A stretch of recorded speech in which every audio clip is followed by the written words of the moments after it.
एक प्रश्न किसी ने पूछा है कि निर्विचार कैसे हों।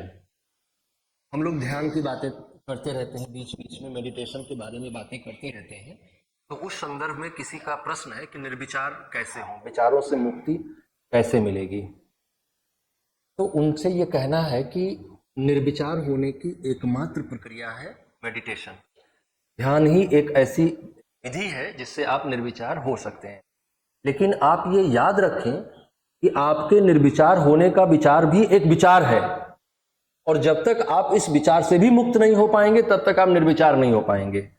तो निर्विचार होने का विचार भी समाप्त होना चाहिए। मतलब कहने का यह है कि आप किसी भी धारणा के साथ जब तक आप मैं को समाप्त नहीं करेंगे तब तक आप निर्विचार नहीं हो पाएंगे। क्योंकि जब तक मैं है तब तक कुछ ना कुछ जुड़ा ही रहेगा। अगर आप निर्विचार भी हो जाएंगे तो आपको यह अनुभव होगा कि मैं निर्विचार हूं, और आपका यह अनुभव कि मैं निर्विचार हूं विचार निर्मित कर रहा है।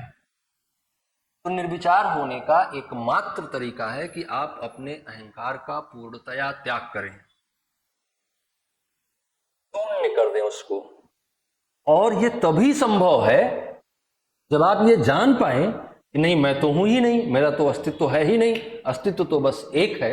उसी ने कहीं अपने आप को हरे रंग में प्रकट करना चाहा तो पेड़ के रूप में प्रकट हुआ, जहां उसने अपने आप को पक्षी के रूप में प्रकट करना चाहा वहां वो पक्षी के रूप में प्रकट हुआ, जहां वो नदी झरनों के रूप में प्रकट होना चाहा उसने वहां नदी झरनों के रूप में प्रकट हुआ, जहां नदियों के कलरों में प्रकट होना चाहा वहां वो नदियों में प्रकट हुआ, जहां सागरों में प्रकट होना चाहा वहां सागरों में प्रकट हुआ। अस्तित्व सिर्फ एक है और आप जो है उसी का भाग है।